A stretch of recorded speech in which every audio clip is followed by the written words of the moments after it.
कभी उसको चुनाव में भेज देता है, कभी ओडीएफ में भेज देता है, कभी इधर भेज देता है, कभी बीएलओ बना देता है, उसको पढ़ाने कर देता है। हम लोगों ने बस ऐसे ही बदनाम करके रखा है बिना किसी चीज की सच्चाई को जाने हुए। तो यहां तक आप लोगों को चीज समझ में आ गई। उधर से किसी के आवाज को हटा रहे हैं।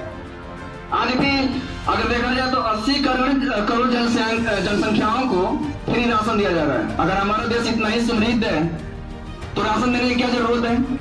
उसको रोजगार नहीं देगा, टैलेंट नहीं देगा, स्किल नहीं देगा। लेकिन 26 जनवरी 1950 को गणतंत्र लागू किया था, संविधान लागू किया था।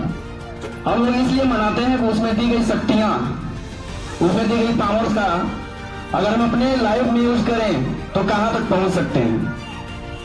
जब हमारे देश में कॉन्स्टिट्यूशन नहीं था उसके पहले भी हमारा देश चल रहा था, लेकिन एक जो सुचारू ढंग से चलने की प्रक्रिया है वो सही नहीं थी।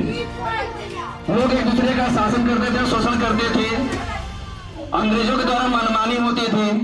उन्हीं अंग्रेजों से आजादी के लिए हमारे कितने वीर पुरुषों ने अपनी जान की बलि दे दी। अपनी जान की, अपने परिवार की चिंता न करते हुए सबसे पहले देश को आगे रखा, न धर्म की चिंता करते हुए हमारे इस भारत जैसे देश को सबसे बड़ा गणराज्य बनाया, लोकतांत्रिक देश बनाया। अगर हम लोग अपने लोकतंत्र की पावर को समझना चाहते हैं तो सबसे पहले पढ़ाई के साथ साथ हमें अपने सामाजिक जो ज्ञान है, जो संविधान का अधिकार है, उसको समझना पड़ेगा। केवल गणतंत्र दिवस मनाने से हमारा दिवस, जो हमारा जीवन है, वो गणतांत्रिक नहीं हो पाएगा। आज भी हमारे देश में संविधान को रहते हुए भी इतने लोग शोषण कर रहे हैं। हमारे देश के अंदर प्रशासन जनता का शोषण कर रहा है, गरीबों का अमीर लोग शोषण कर रहे हैं, कहीं न कहीं शोषण हो रहा है। और ये शोषण होने का एक ही मुख्य वजह है कि अगर रोड पर कोई दुकान लगाया हुआ है, पुलिस आती है कभी भी हटा देती है। जबकि आप लोगों को पता होना चाहिए कि अकॉर्डिंग टू आर्टिकल 19 ये आपको फ्री फॉर एवरीवन, क्योंकि आपको 19 में अधिकार दिया गया कि आप उसे क्वेश्चन कर सके, प्रश्न पूछ सके, आपको व्यापार करने का अधिकार है, आपको देश के अन्य राज्यों में जाकर के व्यापार करने का अधिकार है। तो फिर ये क्यों हटा रहा है? वहां पर हम लोग कुछ जानते नहीं है, नहीं पढ़ेंगे। ये जरूरी नहीं है कि हम लोग पढ़ करके नौकरी ही करेंगे, पढ़ लिख करके दुकान में लगाएंगे तो उसे आपको एक नई ऊर्जा प्रदान होगी। कोई आपको आएगा दुकान हटाने के लिए, कोई आपके ऊपर कोई पुल देगा। आपको अगर अपना अधिकार पता रहेगा तो वहां से आप उसको शांत करा करके भेज सकते हैं।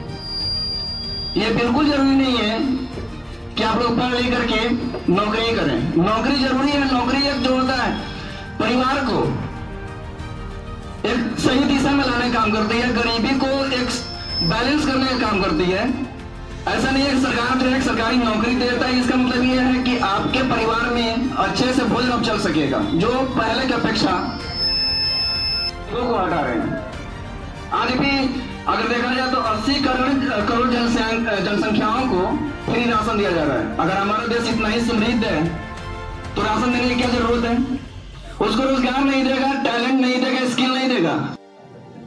इस पर सरकार का ध्यान नहीं है। लोग कहते हैं सरकारी विद्यालय में पढ़ाई नहीं होता है। सरकार अगर जो सरकारी शिक्षक है, सरकार उसको अगर कभी उसको चुनाव में भेज देता है, कभी ओडीएफ में भेज देता है, कभी इधर भेज देता है, कभी बीएलओ बना देता है, उसको पढ़ाने कर देता है। हम लोगों ने बस ऐसे ही बदनाम करके रखा है बिना किसी चीज की सच्चाई को जाने हुए। तो यहां तक आप लोगों को चीज समझ में आ गई। उधर से किसी का आवाज ही नहीं आ रहा है। तो एक चीज का ध्यान रखिएगा कि आप लोगों को पढ़ाई के साथ साथ सामाजिक ज्ञान और हमारा संवैधानिक ज्ञान, ये दोनों जरूरी है। बस इतना कह करके अपने बातों में विराम देना चाहूंगा।